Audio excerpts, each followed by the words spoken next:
It is a warm summer day and school has just released. Kids are running and shouting excitedly from the school, knowing the carnival is finally open. The carnival opens every summer on the day school gets out and is open for 3 weeks. It is always tradition for all the kids to go to the carnival and get as many prizes as they can. For the seniors of the high school, it is a big deal to attend the carnival because it is more than likely their last big event together. 2 seniors are particularly happy to be going to the carnival this year because of the new attraction, the House of Terror. The 2 seniors are named Luke Bridges and Amelia Rose. Luke and Amelia have been friends since they were young and have always loved horror attractions.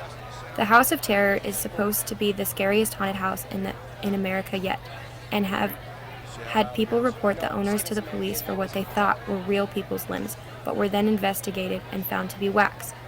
Too excited for the House of Terror, Luke and Amelia meet up after school and talk about their plans for the next couple of days. I'm so excited for the carnival this year. Have you heard about the new attraction? Yeah, I've done some research on it, and people thought they were using real limbs as props. It sounds awesome. Thank God they didn't. That would mean we wouldn't be able to go. When are you wanting to go? I'm not sure. I think I'm going out to a family party for the first week of summer to celebrate high school being done. Oh, really? The first week is the best. Any way you can reschedule it? I'll see if I can ask tonight and give you the answer tomorrow. Sounds like a plan. The friends part ways and begin to head home. Luke lives 4 blocks from the school and walks on a path through an eerie forest in order to have a straight shot home. Luke has always thought that the forest was creepy, but today it was especially creepy. On his walk home, he saw a figure pass between some trees and step with Luke as if the figure was following him. Luke picked up his pace. He was almost home. Luke looked away for a brief second to look towards his house, and when he looked back, the figure was gone. Luke figured it was due to the sun setting, so it was casting shadows through the forest. He walked slowly the rest of the way home. After Luke leaves, Amelia walks to her car. She doesn't have the luxury of only living a few blocks away. She gets in her car and starts the car. As she begins to pull out of the parking lot, she notices something in the forest on the edge of the tree line. From far away, she suspects it's just her imagination, but she decides to get a closer look. She pulls up next to where she saw the figure, and it's gone. She begins to pull away, and as she does, she sees the figure again in her rearview mirror. She decides to text Luke, thinking that it is just him pranking her. She stops the car and picks up her phone. This isn't funny, Luke. You can't stop messing around now. What are you talking about? It's obviously you standing in the woods right now. You just went that way, so stop trying to scare me. It won't work. I don't know what you're talking about. I'm almost to my house. Amelia puts her phone down and continues to drive home. She is kind of freaked out. She wonders if it wasn't Luke, then who was it? She picks up her phone to see she has another text message from Luke. I just saw the figure too. I just thought it was a shadow of one of the trees though. Yeah, you're probably right. After the 2 teenagers get home, Amelia decides to head straight to bed in order to get a good night's sleep. When Luke gets home, he asks his parents about being able to reschedule the family celebration, and they are okay with it since the carnival has been a long-standing tradition. Luke gets excited and then goes up to his room and also falls asleep.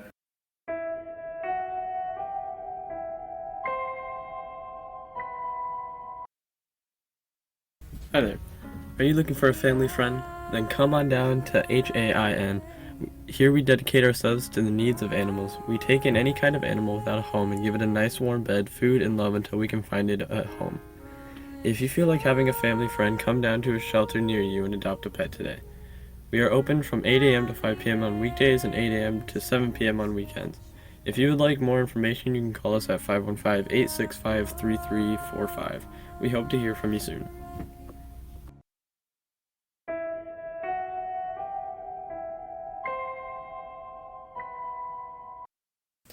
The next morning, both Luke and Amelia wake up ready to start their day. The sun was shining high in the sky. It was a perfect start to summer vacation. The first thing Luke decides to do is run over to Amelia's house to tell her the exciting news.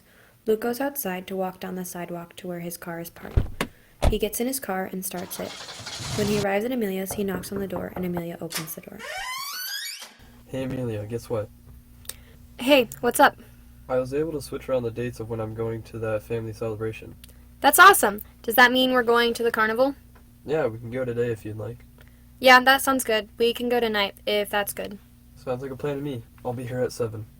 Okay, see you then. Luke starts up his car and starts to head home when at the end of the street he sees a person standing at the stop sign watching him. Luke decides to try and get a closer look at the person, but the person turns and walks the other way. Luke feels chills run down his neck, but brushes them off as just a coincidence. On his way home, it starts to rain, and the sky goes dark. He decides to message Amelia and ask if they are still going to the carnival. Hey, it just started to rain. Just want to know if you're still going to the carnival no matter the weather. A little rain is not going to stop us from going to the House of Terrors. Okay, just wanted to be sure. See you soon. See ya.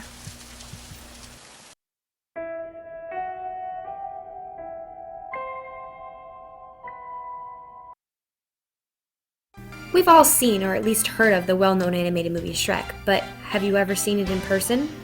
On a stage? Well, now you can.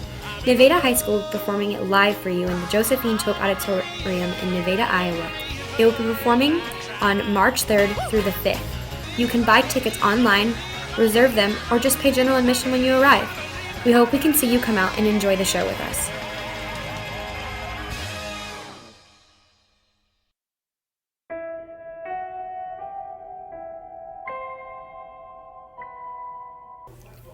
Later that night, the two kids are getting ready to meet up. Luke heads to his car and starts it up, but he still can't shake the feeling of being watched and just decides to start driving to Amelia's house since they're in a hurry. Luke pulls into Amelia's driveway and she gets in the car. I'm so excited for this. It's going to be so much fun. I'm really looking forward to the House of Terrors. I just hope it is as good as they say. I'll be really disappointed if it's not. Well, you know what they say, don't get your hopes up. Just remember that it is a carnival attraction. Yeah, don't ruin it. My bad. We're here though. Sweet. The carnival is lit up in bright lights, and the smell of cotton candy and popcorn drifts through the air, carrying people towards the entrance. After the two kids buy their tickets and enter the carnival, they immediately head straight for the haunted house. They wait in the line for 1 hour and then reach the entrance. No one stands behind them, so they must be the last ones who want to go in. It looks kinda scary. It gives me the freaks. Maybe we shouldn't go. As the two are discussing whether or not they should go, a figure walks past them on the right and enters the employee entrance without being seen. Oh, come on, Amelia. We'll be fine. It's not like we're gonna get hurt from a haunted house. I could be traumatized for the rest of my life. You never know. Whatever. I'm going with or without you. Are you in or out? Fine, I'm coming. The two kids enter the house and hear a door lock behind them. They look back and get scared for a second and then just laugh it off. As they're moving through the house, there are creepy noises everywhere. They walk into an abandoned room with a single crib rocking back and forth while baby is crying, echoing through the room. Once they are out of the room, they take a breather and hear the floorboards creak above them, sounding all too real. Aren't we the only ones in here? Or at least on the 3rd floor, not? That's what the guy said out front at least. Maybe part of the house? Yeah, maybe, but why would a floor 4 sound happen when there's no one even on the 4th floor? Probably just malfunctioning machine. Don't worry about it. It's just us here. Yeah, I guess they're right. Let's keep going. The two kids trek on through the house, coming across a room with a boy lying on the floor with blood around its body. They decide not to get any closer and head for the stairs with a flickering light above it and head to the 4th floor. Well, here we go. The 4th and final floor. Supposedly scares you to death. The 4th floor is a long hallway with doors on each side, some open and some closed. At the end of the hall, a figure stands there with the glistening object in hand, completely stock still. The two kids move closer and closer through the rooms, thinking that it is a decoration or part of the house. One of the rooms they came across is a small room filled with mirrors. What's so scary about this? It's just a bunch of stupid mirrors. I don't really know. I'm a little unimpressed. The two kids hear the floor creak behind them and can see a figure standing behind Luke in the mirror. Wow! You really got me there. Good scare. Oh my god, Luke, that's a knife in his hand. Relax, it's just a prop. But hey, good job, man. Where's the exit? The figure stands there for a second and looks at Luke as he picks him up with a single hand and stabs him in the chest with the knife and throws him into one of the mirrors.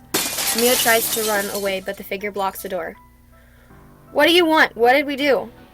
The figure says nothing and slashes Amelia's neck and watches as she bleeds out. He then drags their bodies to the final room and throws them in and repositions himself in the end of the hallway, stock still.